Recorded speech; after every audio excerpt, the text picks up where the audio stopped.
బైక్లో ఏమైనా పాటలు పుట్టకపో దీన్ని పాటలు పెట్టాలి డైలీ.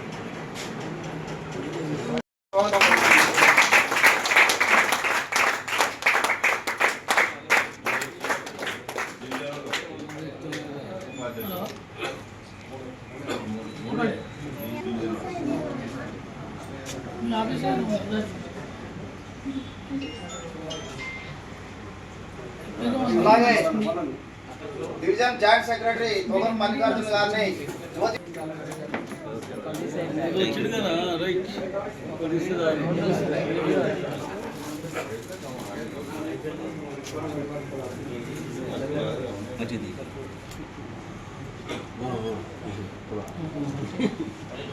ఒక్కసారి చూడమ్మా అమ్మా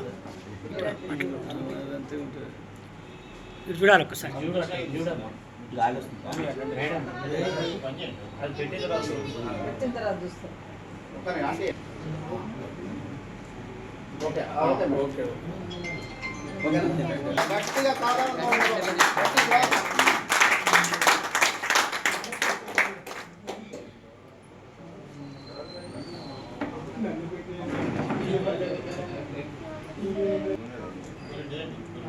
నిర్మల గారు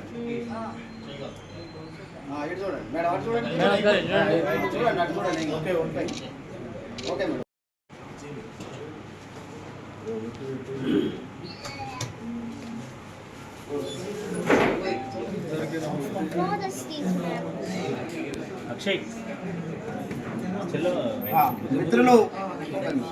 మిత్రులందరూ ఎవరి సినిమాలు అయితే ఇప్పుడు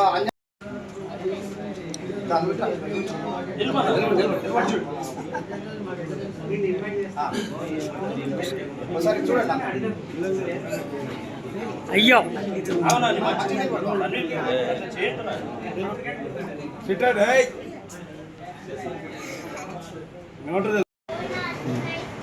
zone joint secretary Putta Venkanna గారికి, Singanagar division joint secretary Thogaru Mallikarjuna గారికి, సింగనగర్ డివిజన్ మహిళా ప్రతినిధి శ్రీమతి కొనుగోటి నిర్మల గారికి, సింగనగర్ డివిజన్ కార్యవర్గ సభ్యులు పెద్దలు కాదర్బాబు గారికి, కోరండ్ల సత్యయ్య గారికి, గడ్డం వెంకన్న గారికి, మన branch general secretary Y Ramurthy గారికి, మన ఎస్ఓ తిరుమలగిరి శాటిలైట్ బ్రాంచ్ అధ్యక్షులు నిలకత్తుల సత్యనారాయణ గారికి, మన ట్రెజరర్ ఉమ్మడవెల్లి శ్యామసుందర్ గారికి, ఎస్ఓ ట్రెజరర్ పుర్ర లింగయ్య యాదవ్ గారికి, మరి ఈ సమావేశానికి ఇచ్చేసిన ఉపాధ్యక్షులు, గౌరవ సలహాదారులు, ఆర్గనైజింగ్ సెక్రటరీలు, జాయింట్ సెక్రటరీలు, కార్యవర్గ సభ్యులు, మరి అంజన్న కుటుంబ సభ్యులకు ప్రత్యేకంగా అందరికీ పేరు పేరున హృదయపూర్వక నమస్కారాలు తెలియజేస్తున్నాను.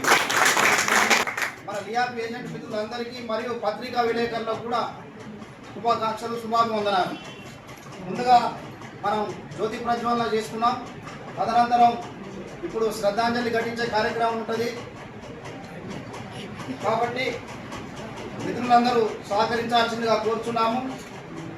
అంజనా యాదవ్ 2 టర్ములు అధ్యక్షులుగా చేసి ఆ తర్వాత సర్పంచ్గా పనిచేసి మన లియాపిలో నల్గొండ జిల్లా ఉమ్మడి జిల్లా కన్వీనర్గా కొనసాగుతున్న సందర్భంలో అనుకోని సంఘటనగా ప్రమాదవశాత్తు వల్ల మరణించడాన్ని మన అందరికీ తెలిసిన విషయం. వారు మరణించడం అనేది చాలా బాధాకరమైన విషయం. కాబట్టి వారి కుటుంబ సభ్యులకు మన సూర్యాపేట లియాపి శాఖ తరఫున ప్రగాఢ సానుభూతి తెలియజేస్తూ ఒకసారి వారిని స్మరించుకోవడం జరుగుతుంది. అంతేకాకుండా ఈ అంజనా యాదవ్ లియాపి అధ్యక్షుడుగా కాకుండా విద్యార్థి దశలోనే మన ఎస్ఎఫ్ఐ తర్వాత కమ్యూనిస్టు సంఘంలో కూడా చాలా యాక్టివ్గా సోషల్ వర్కర్గా బాగా పనిచేసినారు. ఒక మంచి లీడర్గా, జిల్లాలో ఒక మంచి లీడర్గా ఎదిగిండు. వారి సేవలు అనేది ఆ చుట్టుపక్కల ఉన్న గ్రామీణ ప్రాంతాల వారికి తెలుసు. మన లియాపిలోకి వచ్చినాక ఏజెంట్లని అంజనా యాదవ్ పాత్ర చాలా ముఖ్యమనేది. ఇప్పుడు శ్రద్ధాంజలి కార్యక్రమాన్ని స్టార్ట్ చేసుకుందాం. పదవుల మన పెద్దలని వరుస క్రమంలో పిలవడం జరుగుతుంది. మిత్రులు వచ్చి శ్రద్ధాంజలి ఘటించి వారితో జర్నీ చేసిన విధానం, మీ యొక్క జ్ఞాపకాలని మా అందరికీ ఆదర్శంగా ఉండే కొరకు మీ అమూల్య సందేశాలు ఇవ్వాల్సిందిగా